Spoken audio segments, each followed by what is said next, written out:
Hey everybody, how you doing? Today we're going to talk about one of the most famous clarinet solos in jazz. We're going to talk about how to solo over it and get it sounding great. Sing Sing Sing was written by Louis Prima and was one of the biggest hits not only for Benny Goodman but for the swing era. It's so recognizable with that theme when the drums break down to the toms playing those jungle drums and the clarinet roars over the top. Now, if you're a clarinet player in a big band, you've probably come across this at some point and been asked to play over this iconic tune. Now that can be nerve-wracking of course, but today I'm going to show you a few tools to help you develop your soloing over this so you'll be a little more prepared next time this comes up. Now at this point in the song, when it breaks down to clarinet and drums, obviously there's no chordal accompaniment, there's no bass or piano, but we have an implied chord that we're going to improvise over, and for us it's our B minor, concert A minor, but for the sake of this lesson we're going to just talk about our clarinet key of B minor. So what's the appropriate scale for this chord? Well, it's our B harmonic minor. Let's have a play through that together.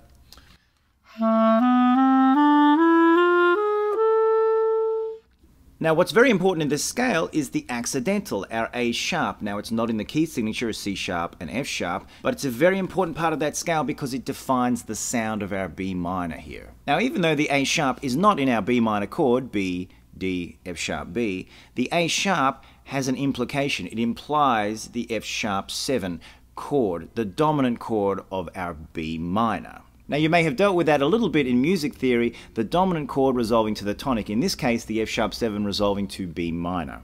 Now what's interesting to note is if we put that B minor scale up on the screen, the notes of the F sharp 7 chord are actually in that scale. Now another important aspect of our dominant chord, our F sharp 7 chord, if we're in a minor key, that F sharp 7, the ninth note of that is a flattened 9. In this case it's a G natural. Okay, that sound is called a flattened 9, a dominant flat 9 chord. And what I'd like to do now is take the tonic note out of that F sharp flat 9 chord, or arpeggio, and we're left with 4 notes. Okay, does that sound familiar? That is a diminished arpeggio.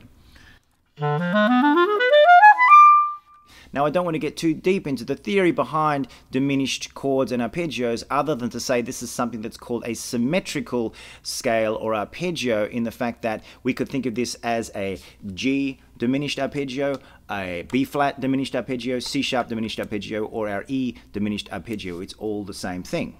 Now we can incorporate this diminished sound into our B minor soloing. In fact, what I'm going to do is I'm going to play 2 examples of Benny Goodman doing this exact thing over Sing Sing Sing. Have a listen to the master do it himself.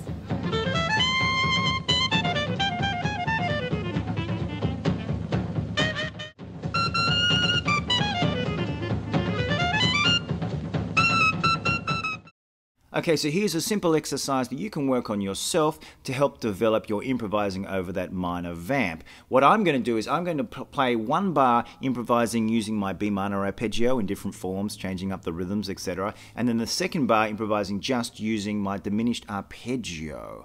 Have a listen to this.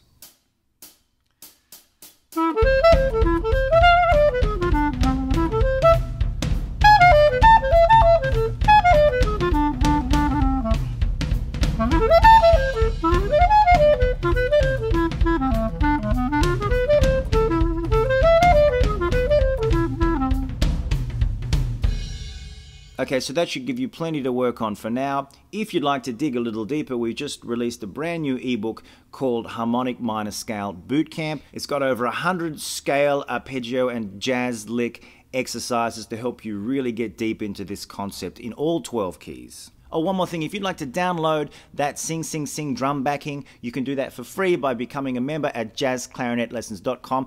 And you can get access to many more free downloads, including lead sheets and play-alongs. Anyway, thanks for watching. I hope that presented some useful tools today for you to work on, and we'll see you again next time.